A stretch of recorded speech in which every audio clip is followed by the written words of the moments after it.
Well, that was really a wonderful day and time for me. It was coming to a brand new station, being part of history there.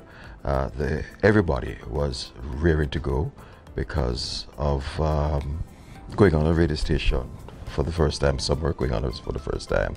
I was coming from another station, but it's seeing everybody who was willing to do anything, that was asked of them to get the ship up and running and really raring to go.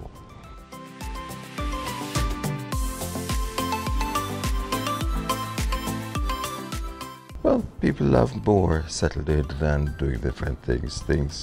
With what, 19 years now, going now 19 years, over 18.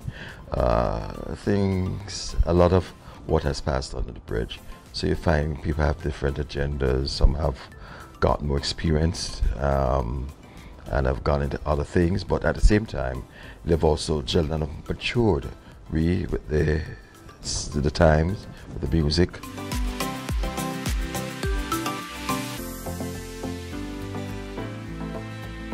The station was first to do the marathon, and the first one that was done was one with Merritone, at about 12 or 13 or so hours of Merritone with Monty Blake, I think was on at the time, and it was lovely. It was a Valentine's Day, and we were first to play so many love songs for Valentine's, and it was really went over well.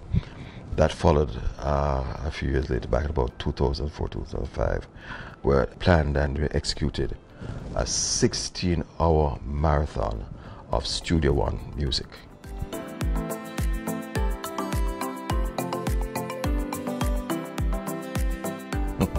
Merritone is my life. Merritone collected music, because I've always loved music. Through, again, my brother, as a little boy, he could bring you these records where you could identify. They're very colorful. The labels from overseas, they're very colorful, like anything Atlantic and Atco and Columbia records. You look at them, they're very pretty. The jackets itself are also pretty. Anyway, and then they're playing the music. And as a little boy, you like to see that. Anyway, so it's for years as a little boy then, I've been involved in Merritone. Grew up hearing the sound, and as I said, talk about the Merritone sound. You've gotten to realize over the years they look for a certain kind of sound because of their background. Their appreciation of depth of music was deep, and hence as they come out and spread, it passed on. I got to understand that.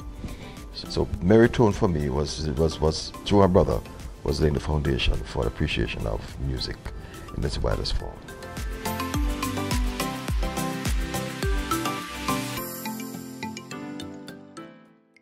That developed out of a need for a 13th anniversary celebration for KOOL.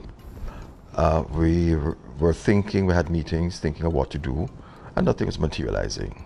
And previously in July, we'd done a precursor to what became Live Tuesday, where we brought in singers on backing tracks to perform live, and that was the first one. Right, but it hadn't called Live Tuesday then, it was for International Reggae Day. And so jump forward now to having a celebration, wanting a celebration for KOOL's 13th anniversary. Nothing was coming through, things were fun. I said, something, let me revisit that. And then that came through for us as a celebration for KOOL97FM, because it happened on the first Tuesday, which is the same day as KOOL's anniversary. So every anniversary that KOOL celebrates, the Tuesday is an anniversary for Live Tuesday. And it turned out to be so phenomenal. It was no one has really done a radio, has already done live music of that magnitude for 2 hours, where the musicians come in, we're interviewed, and they come and perform live. That day I had people like Karen Smith and Jackie Jackson, Freddie McGregor, Richard Stevens, and I think Dwight Pickney was there as well. So it was really phenomenal. And Jackie Jackson, he was a bass player for Duke Creed, one of the original Rocksteady bass players for the catalog of Rocksteady. They've sort of put me outside because I outgrown the station. Not really outside, but to where we started, there's not a drum set to where we started. And we're doing backing tracks mostly. The little bit we brought in the instruments, the musicians, and I decided that after 4 months, 5 months, I'm going to try a drum set. And I brought it and tested it, and it worked. And there was no turning back afterwards.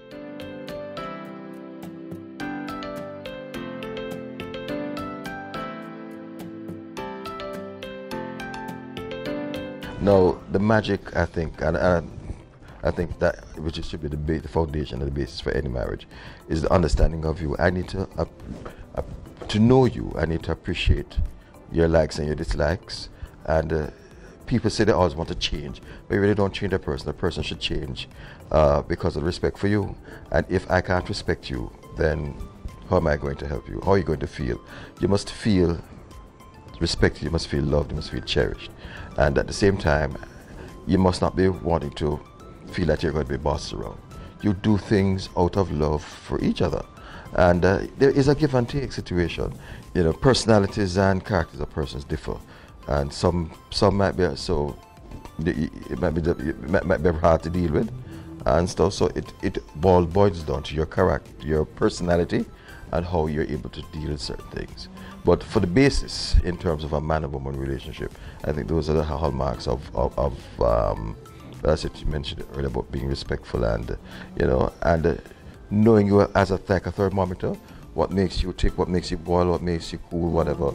And I would avoid those issues and try to, you know, everybody needs that listening ear, and I think a woman needs a listening ear more than a man. So you have to be able to listen. That's a great part of any relationship as well, being able to listen.